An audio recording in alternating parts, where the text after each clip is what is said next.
What's up, guys? You guys should have known that I was going to be doing a review on this. You guys should have known. Um, Today, we are finally going to be reviewing Power Rangers 30th anniversary movie, Once and Forever. There's a lot to dissect in this movie.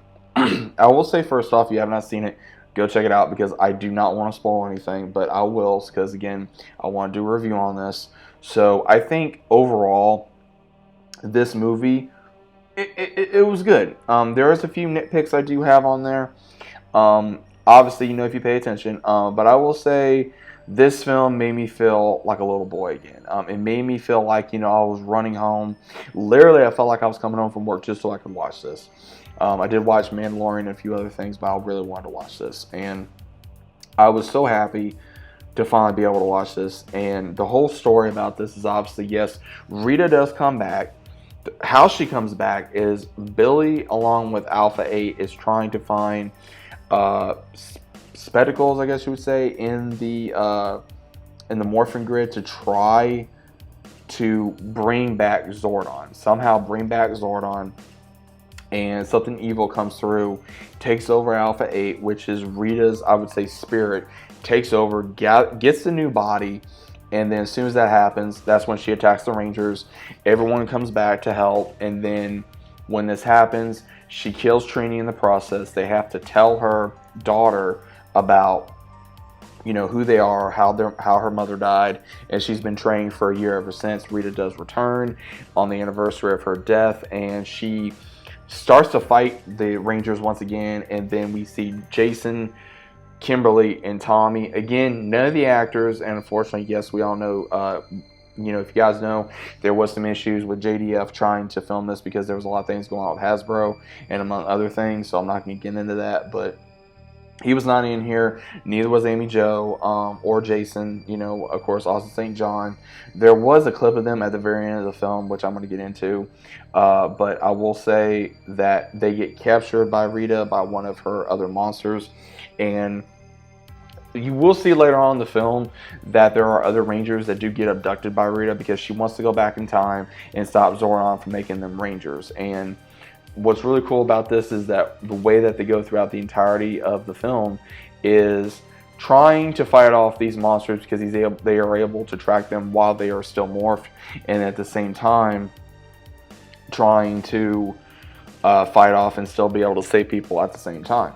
Now, at the same time, I will say some of the morphs was kind of and the reason why I say it kind of feels like they almost hesitated, or when they did it, they kind of didn't make it sink as quick as you would think.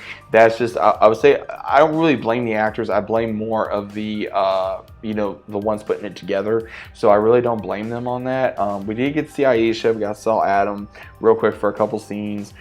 They're with SPA. I'm really not familiar with that guy, so you may have to let me know on that. Same thing with whoever they're working with or whatever they're trying to do so they could help. In Rita's castle, we did get to see the ones that were adopted, along with, aside from Tommy, Kimberly, and Jason, we got to see Galaxy Red, Blue, and Green. We also got to see Dino Thunder Red and White. So there was other Rangers that she was making a huge, I would say, army to try to take on the rest of the Rangers, not only the ones that defeated her, but throughout the entirety of the years, which is cool. There was some good fight scenes. There was a lot of callback to the original series, like the putty fight in the juice bar, where Zach breakdances. The fight, that was pretty cool. Same thing where Billy's using the blaster. And I will say this, they did a lot of respect, and I will give Hasbro this, and I will give, how they created this. They gave a lot of respect to the character for Trini, the actress that played her, may she rest. They gave a lot of respect to her in this because it was more about her, which I think they finally did that. And her daughter wanting revenge and wanting to learn what it was like to be a Ranger and how it's like to be a Ranger. And Zach pretty much became her guardian, so he was living with her, taking care of her out of respect and honor for Trini, which was amazing. And I want to say here, guys, that again, this brought a smile to my eyes, and I was just so happy to see this, because again, it was good seeing all these faces again, because again, this is part of my childhood. This is part of everyone's childhood that grew up watching Power Rangers, right? And seeing the fights, seeing the morphs, it was amazing. And I think they did a good job casting who they casted to play me, who was Trini's daughter, to have her become the Yellow Ranger and then learn how to be a Ranger. And the fight scene in Rita's castle was amazing. We got to see the Zord battle. We got to see them actually destroy Rita. Let me rephrase that, kill Rita. And I think they did a good job with that. I think they did a good job actually saying the word kill, because they never said kill in Power Rangers. They just said destroy. They never said kill ever until recently. They actually, like, there's a scene where Billy actually stabs Rita through the chest, Robo Rita, and then she comes back yet again. And I will say it was cool, because again, they really don't do that in Power Ranger movies, and maybe they're trying to change that. If Netflix actually gathers more rights, unless they have some type of deal going on, then maybe they can actually do something of what Power Rangers fans actually want. We want it more darker. We want more craziness in the Power Ranger story. We want actually, things like this, but at the same time, we want it just a little bit darker.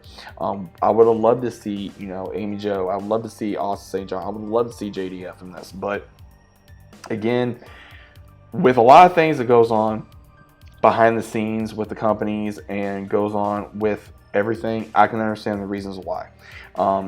Their legacy is always going to be there no matter what, and I will always respect them. I will always, love what they brought to my childhood. I will always respect for what they gave me. And same thing with, all the ones, of course, Zach returning, Billy returning, Kat returning, Rocky returning. Again, there's a lot of love and hate for some of those characters, with some of the fandom from everything that I've heard over the years. Again, I enjoyed this movie. I really did. There's not really a whole lot I can say on this. There was maybe a couple things in here that I wasn't a fan of. I looked over it and kept watching the film, because I wanted to keep watching the film.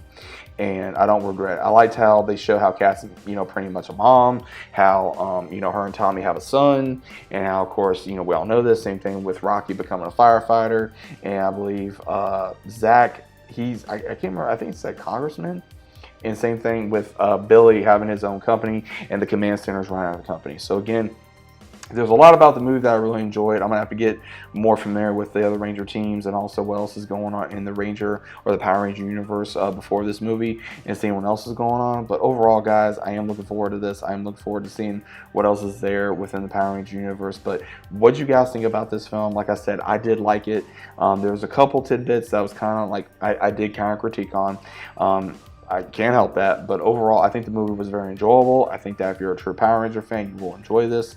If you're an OG Power Ranger fan, you're going to enjoy this. If you're a 90s kid, you're going to enjoy this.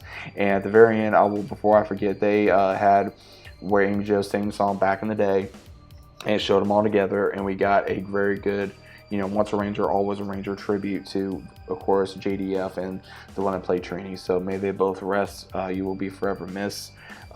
We love you guys. We will miss you. And thank you for everything that you brought us as kids and as adults. So thank you. Let me know what you guys think about this down in the comments. Hope you guys enjoyed. Leave a like on the video if you guys enjoyed. And I'll see you as always on the next one.